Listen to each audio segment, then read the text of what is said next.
Hello दोस्तों, free classes पर आप सभी का फिर से स्वागत है। आज हम एनसीईआरटी कक्षा 10th के विज्ञान विषय के अध्याय 4 कार्बन एवं उसके यौगिक के पार्ट 5 वीडियो को देखेंगे, जहां हम साबुन और अपमार्जक के बारे में पढ़ेंगे।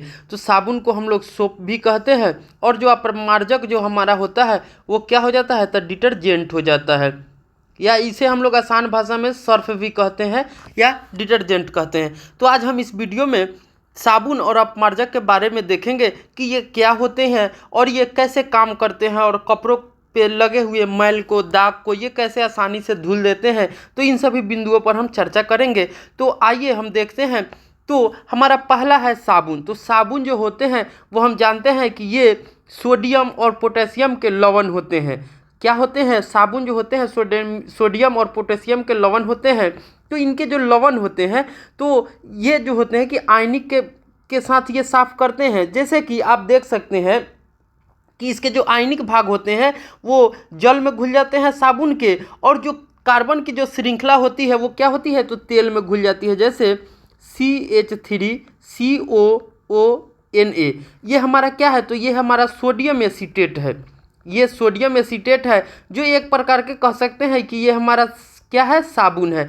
तो ये क्या होते हैं, जो इसके कार्बोक्सिलिक भाग होते हैं वो क्या कहते हैं कि ये कार्बन की श्रृंखला है या कार्बोक्सिलिक भाग है। तो ये जो होते हैं कि ये तेल में घुल जाते हैं ये, जबकि ये जो हमारा आयनिक भाग होता है वो क्या होता है, और जल में घुल जाता है। तो इसको और भी बेहतर तरीके से समझने के लिए हम लोग क्रियाकलाप 4.10 को देखते हैं। दो प्रखनली में 10-10 ml मिलीलीटर जल लीजिए, दोनों में एक एक बूंद तेल, पाक तेल डालिए, उन्हें ए तथा बी नाम दीजिए।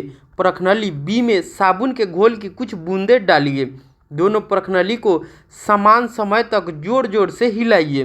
क्या हिलाना बंद करने के बाद दोनों प्रखनलियों में आप तेल एवं जल की परतों को अलग अलग देख सकते हैं? कुछ देर तक दोनों प्रखनलियों को स्थिर रखिए, फिर उस पर ध्यान दीजिए। क्या तेल की परत अलग हो जाती है? ऐसा किस प्रखनली में पहले होता है? तो यहाँ देखिए, ये हमारा जो चित्र दिया हुआ है 4.12 में, ये मिसेल का निर्माण है। तो मिसेल का निर्माण है, तो यहाँ देख सकते हैं ये हमारा क्या है, सोडियम आयन है। ये हमारा क्या है, सोडियम आयन है, और ये जो है कि तेल की बूंद है। तो जो तेल की बूंद होती है वो क्या करती है कि जो कार्बन की ये श्रृंखला बनी हुई है, ये कार्बन श्रृंखला है, कार्बन श्रृंखला। तो ये कार्बन श्रृंखला जो होती है कि इसमें जो हमारे तेल घुल जाते हैं, और जो आयनिक भाग होते हैं उनमें क्या होते हैं, तो ये जो होते हैं कि जल में घुल जाते हैं। अब हमारा आगे कह रहा है कि इस क्रियाकलाप से सफाई में साबुन के प्रभाव का पता चलता है। अधिकांश मैल तैलीय होते हैं। तो अधिकांश जो मैल होते हैं वो कपड़ों पे वो क्या होते हैं, तैलीय होते हैं। और आप जानते हैं कि तेल पानी में अघुलनशील है। तो तेल जो होते हैं वो क्या होते हैं, तो पानी में अघुलनशील होते हैं, घुलते नहीं हैं। साबुन के अणु लंबी श्रृंखला वाले कार्बोक्सिलिक अम्लों के सोडियम एवं पोटेशियम लवण होते हैं। तो जो साबुन होते हैं वो क्या है, तो ये अणु जो होते हैं वो लंबी श्रृंखला वाले कार्बोक्सिलिक अम्ल के सोडियम और पोटेशियम के लवण होते हैं। साबुन का आयनिक भाग जल से, जबकि कार्बन श्रृंखला तेल से पारस्परिक क्रिया करती है। इस प्रकार साबुन के अणु मिसेली संरचना, जैसा कि चित्र 4.12 में हमने देखा है, तैयार करते हैं, जहां अणु का एक सिरा तेल कण की ओर तथा आयनिक जो सिरा होते हैं वो बाहर की ओर होता है। इससे पानी में इमल्सन बनता है। इससे क्या होता है, तो पानी में इमल्सन बनता है। इस प्रकार साबुन का मिसेल मैल पानी को बाहर निकलने में मदद करता है और हमारे कपड़े साफ चित्र 4.13 में हो जाते हैं। क्या आप मिसेल की संरचना बना सकते हैं जो साबुन को हाइड्रोकार्बन में घोलने से बनता है? तो कह रहा है कि आप मिसेल की संरचना बना सकते हैं जो साबुन को हाइड्रोकार्बन में घोलने से बनता है। अब हमारा आगे है मिसेल। तो मिसेल क्या होते हैं उनके बारे में हम लोग देखते हैं। साबुन के अणु ऐसे होते हैं जिनके दोनों सिरे को विभिन्न गुणधर्म होते हैं। जल में विलय एक सिरे को जलरागी कहते हैं। तो जो साबुन होते हैं उनके अणु ऐसे होते हैं जो जिनके दोनों सिरों के विभिन्न गुणधर्म होते हैं, अलग अलग गुणधर्म होते हैं।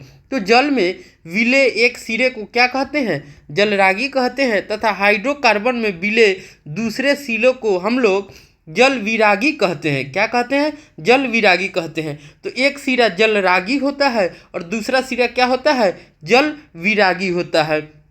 जब साबुन जल की सतह पर हैं तब इसके अणु अपने को इस प्रकार व्यवस्थित कर लेते हैं कि इसका आयनिक सिरा जल के अंदर होता है। तो जब साबुन जो होते हैं वो अगर जल की सतह पर होता है तो इसके अणु जो होते हैं कि इस प्रकार अपने आप को व्यवस्थित कर लेते हैं कि इसका आयनिक सिरा जल के अंदर होता है। जैसा कि आप देख सकते हैं यहाँ ये हमारा क्या है, तो ये हमारा मान लीजिए पानी है और ये क्या है, तो ये समझ सकते हैं कि ये मैल है। ये हमारा क्या है, ये कपड़ा होगा, तो ये हमारा क्या हो जाएगा, मैल है। अब देखिए जब मैल पे तो ये क्या कहता है, चिकनाई अथवा मैल है, मैंने स्मूथ सरफेस है। तो एक सिरा जब हम साबुन डालते हैं तो क्या होता है, इस तरह के कण, तो एक सिरा जो ऊपरी सिरा होता है हमारा क्या कहलाता है, जलरागी, और दूसरा सिरा क्या कहलाता है जल विरागी कहलाता है। जैसे यहाँ देखें मैल हटाने में साबुन का प्रभाव, तो इस तरह से हमारा सोडियम आयन ये है, और ये क्या है, तो कार्बन की श्रृंखला है जो क्या करती है, तो मैल हटाती है अगर जहाँ पे मैल हमको लगा हुआ है। अब देखिए इसको आसानी से हमको समझने के लिए देखिए ये जो सिराएं हैं ये जो है, तो ये हमारा क्या है, जल विरागी है, जल विरागी, ये हमारा क्या है, जल विरागी है। जबकि ये जो गोला आपको दिखाई दे रहा है ये हमारा क्या है, जल रागी है। क्या है, जल रागी है। जबकि हाइड्रोकार्बन पूंछ दूसरा छोर जल के बाहर होती है। जल के अंदर इन अणुओं की एक विशेष जल के बाहर बना होता है।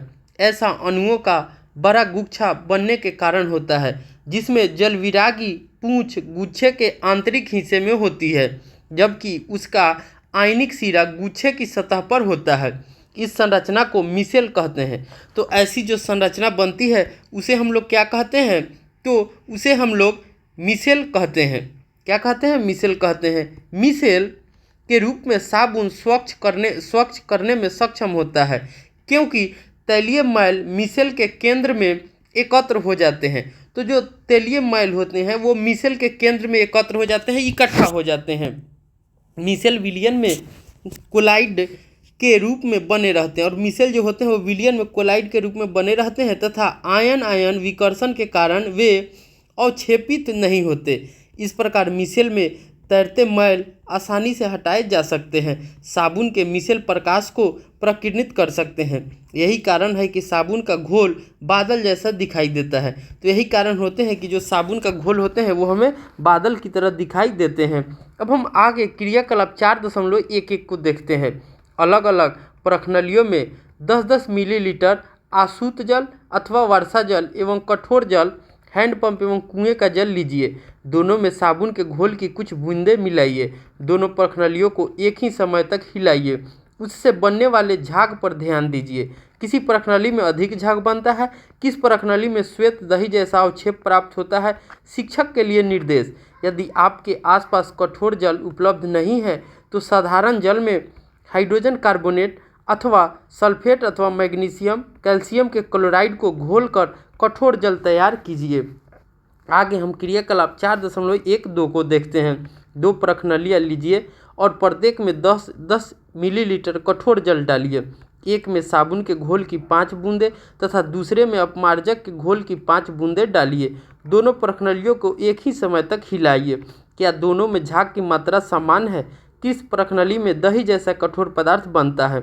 क्या आपने कभी स्नान करते समय अनुभव किया है कि झाग मुश्किल से बन रहा है एवं जल से शरीर धो लेने के बाद भी कुछ अघुलनशील पदार्थ जमा रहता है? ऐसा इसलिए होता है क्योंकि साबुन कठोर जल में उपस्थित कैल्शियम मैग्नीशियम लवणों से अभिक्रिया करता है। तो ऐसा इसलिए होता है। तो हम देखते हैं कि जो साबुन जो होते हैं वो कठोर जल में उपस्थित कैल्शियम एवं मैग्नीशियम लवण से अभिक्रिया करता है और क्या बना देते हैं, झाग बना देते हैं। ऐसे में आपको अधिक मात्रा में साबुन का उपयोग करना पड़ता है। एक अन्य प्रकार के यौगिक यानी अपमार्जक का उपयोग कर इस समस्या को निपटाया जा सकता है। तो एक और चीज़ प्रकार के हम लोग उपयोग करते हैं जिसको हम लोग क्या कहते हैं, तो उसे हम लोग अपमार्जक कहते हैं। अपमार्जक सामान्यतः लंबी कार्बन श्रृंखला वाले सल्फोनिक लवण एवं लंबी कार्बन श्रृंखला वाले अमोनिया लवण होते हैं। तो यहाँ पर हमने दो चीज़ देखा, जो हमारे साबुन होते हैं वो सोडियम और पोटेशियम के लवण होते हैं, जबकि हमारा अपमार्जक होते हैं तो अपमार्जक जो होते हैं वो सल्फोनिक और जो अमोनिया के लवण होते हैं। क्या होते हैं? सल्फोनिक और अमोनियम के लवण होते हैं अपमार्जक। अब हम आगे जो क्लोराइड या ब्रोमाइड आयनों के साथ बनते हैं, इन यौगिकों का आवेशित सिरा कठोर जल में उपस्थित कैल्शियम एवं मैग्नीशियम आयनों के साथ अघुलनशील पदार्थ नहीं बनाते हैं। तो जो हमारा अपमार्जक होते हैं तो वो तो लंबी कार्बन श्रृंखला वाले सल्फोनिक या लंबी कार्बन श्रृंखला वाले अमोनिया के लवण होते हैं, जो क्लोराइड और ब्रोमाइड आयनों के साथ बनते हैं। इन यौगिकों का जो आवेशित सिरा होता है वो कठोर जल में उपस्थित कैल्शियम एवं मैग्नीशियम आयनों के साथ अघुलनशील पदार्थ नहीं बनाते हैं। इस प्रकार वह कठोर जल में भी प्रभावी बने रहते हैं। सामान्यतः अपमार्जकों का उपयोग शैम्पू एवं कपड़े धोने के उत्पाद बनाने में होता है। तो जो अपमार्जक होते हैं उनका हम लोग कहाँ कहाँ उपयोग करते हैं? तो जो हम शैम्पू बनाते हैं या कपड़ों धोने के उत्पाद बनाते हैं वहाँ हम लोग अपमार्जक का उपयोग करते हैं। अब हम इसके प्रश्नों को देखते हैं। तो हमारा प्रश्न में पहला प्रश्न है कि क्या आप डिटर्जेंट का उपयोग कर सकते हैं क्योंकि कोई कठोर जल कठोर है अथवा नहीं। तो हमसे कह रहा है कि क्या आप डिटर्जेंट का उपयोग कर बता सकते हैं कि कोई जल कठोर है या नहीं है। तो हम कह सकते हैं कि नहीं, हम बता सकते हैं, क्योंकि डिटर्जेंट जो होते हैं या अपमार्जक जिसे कहते हैं वो कठोर जल और मृदु जल, वो हार्ड वाटर और सॉफ्ट वाटर दोनों में आसानी से झाग दे देते हैं। ये तो हम कह नहीं सकते हैं या बता नहीं सकते हैं कि वो जो होते हैं या उनकी कठोरता की हम पहचान नहीं कर सकते हैं, क्योंकि दोनों के साथ वो झाग दे देते हैं। अब हमारा दूसरा प्रश्न कह रहा है कि लोग विभिन्न प्रकार से कपड़े धोते हैं। सामान्यतः साबुन लगाने के बाद लोग कपड़ों को पत्थर पर पटकते हैं, डंडे से पीटते हैं, ब्रश से रगड़ते हैं। वॉशिंग मशीन में कपड़े रगड़े जाते हैं। कपड़ा साफ करने के लिए उसे रगड़ने की क्यों आवश्यकता होती है? तो हम कह सकते हैं कि उसे रगड़ने की क्यों आवश्यकता होती है। तो साबुन के जो अणु होते हैं वो लंबी श्रृंखला वाले कार्बोक्सिलिक अम्ल के सोडियम और पोटेशियम के लवण होते हैं। तो ये हमने देखा था कि जो साबुन होते हैं वो सोडियम और पोटेशियम के लवण होते हैं। तो जब हम साबुन और पोटेशियम को जब घुलते हैं तो क्या होता है कि साबुन का जो आयनिक भाग होता है, सोडियम होता है या पोटेशियम होता है, तो वो तो जल में घुल जाता है। और क्या होता है कि जो उसकी कार्बन की श्रृंखला होती है वो क्या होता है, तो वो तेल में घुल जाता है। इस प्रकार हमने देखा था कि उसने क्या किया था, तो मिसेल की संरचना बना लेती है। क्या बना लेती है? मिसेल की संरचना बना लेती है। और अणु का जो एक सिरा होता है वो तेल की कण की ओर, तथा हमने देखा था कि जो उसकी दूसरा सिरा होता है वो कहाँ चला जाता है, तो वो दूसरा सिरा जो होता है वो आयनिक सिरा से बाहर की ओर होता है। जैसे ये देखिए, एक तेल की ओर होता है और एक बाहरी सिरा में होता है। इस तरह से दोनों मिलकर, जिसके कारण क्या होता है, यहाँ इमल्सन बनता है। तो इमल्सन बन जाता है जब हम कपड़ों को पत्थर पर पटकेंगे, रगड़ते हैं या डंडे से पीटते हैं या उसे जब वॉशिंग मशीन में रखते हैं, तो क्या होता है कि जो वहाँ पर तेलिए लगा रहता है या चिकनाई रहता है या ग्रीज मैल युक्त रहता है, तो वहाँ से मिसेल कपड़ों से हटकर पानी में चली जाती है। मिसेल जो होता है वो कपड़ों से हटकर पानी में चली जाती है। इसीलिए हम लोगों को कपड़ों धुलने में आसानी होती है। इसीलिए हम लोग कपड़ों को रगड़ते हैं, पीटते हैं या डंडे से पीटते हैं या वॉशिंग मशीन में साफ़ करते हैं। अब हमारा आगे है। तो इस तरह से हमने इसके प्रश्नों को देख लिया। अब हम इस अध्याय में क्या क्या सीखे हैं, तो एक बार हम संक्षिप्त में उन सभी बिंदुओं पर चर्चा करते हैं। तो हमने देखा था कि कार्बन एक सर्वतोमुखी तत्व है जो सभी जीवों एवं हमारे उपयोग में आने वाली वस्तुओं का आधार है। तो हमने देखा था कि जो कार्बन है वो सभी जगह पाए जाते हैं, मुख्य तत्व है, सभी जगह पाए जाते हैं, जो सभी सजीवों एवं हमारे उपयोग में आने वाली वस्तुओं का आधार ही कार्बन है। हम में खुद कार्बन पाया जाता है। आगे हमने देखा था कि कार्बन की चतुसंयोजकता एवं श्रृंखलन प्रकृति के कारण यह कई यौगिक बनाते हैं। तो कार्बन के 4 संयोजकता होती है और ये इनमें श्रृंखलन की प्रकृति होती है, इसीलिए ये कई यौगिकों का निर्माण करते हैं। आगे हमने देखा था अपने अपने बाहरी कोशों को पूर्ण भरने से के लिए 2 परमाणुओं के बीच इलेक्ट्रॉनों की साझेदारी से सहसंयोजक आबंध बनता है। तो हमने देखा था कि जो जो भी तत्व होते हैं उनके लास्ट ऑर्बिट में बाहरी कोश में जितने इलेक्ट्रॉन होते हैं वो डुएट या अष्टक पुराना चाहते हैं। तो अष्टक पुराने के लिए या डुएट पुराने के लिए वो क्या करते हैं, तो दो परमाणुओं के बीच में इलेक्ट्रॉन जो होते हैं उनके वो साझेदारी करते हैं।